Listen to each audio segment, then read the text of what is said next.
วัสดียามเช้าตรู่เช้ามืด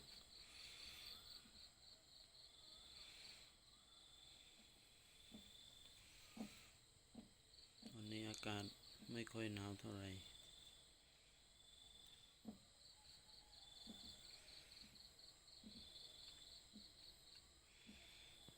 น้องแมวก็นอนอยู่บนตู้ลำโพง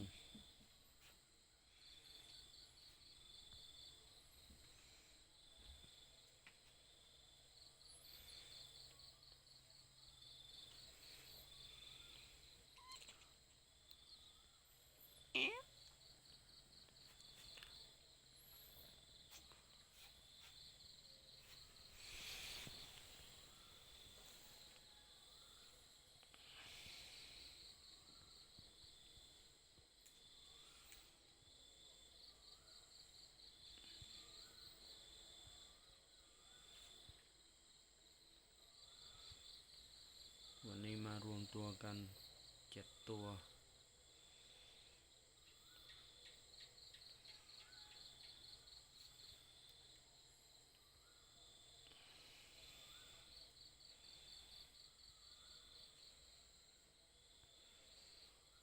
ตอนเช้าก็พากันตื่นก็พากันนอนตอนดึกก็พากันวิ่งเล่นนิสัยน้องแมวกำลังซน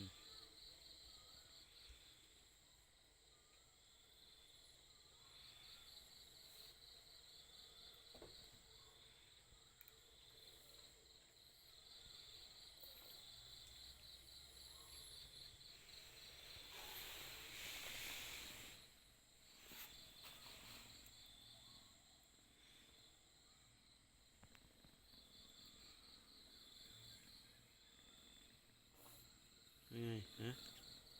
เจ้าตัวเล็กสีนวล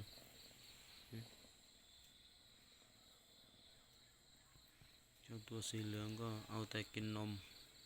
โตแล้วกินแต่นม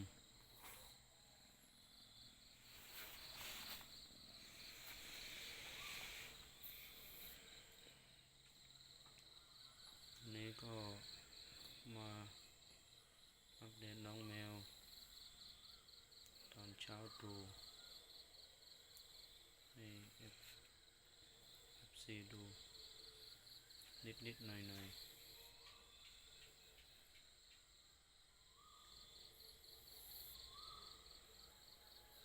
วันนี้ก็ขอลาเพียงเท่านี้สวัสดีครับ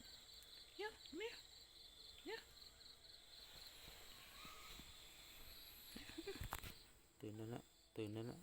ละ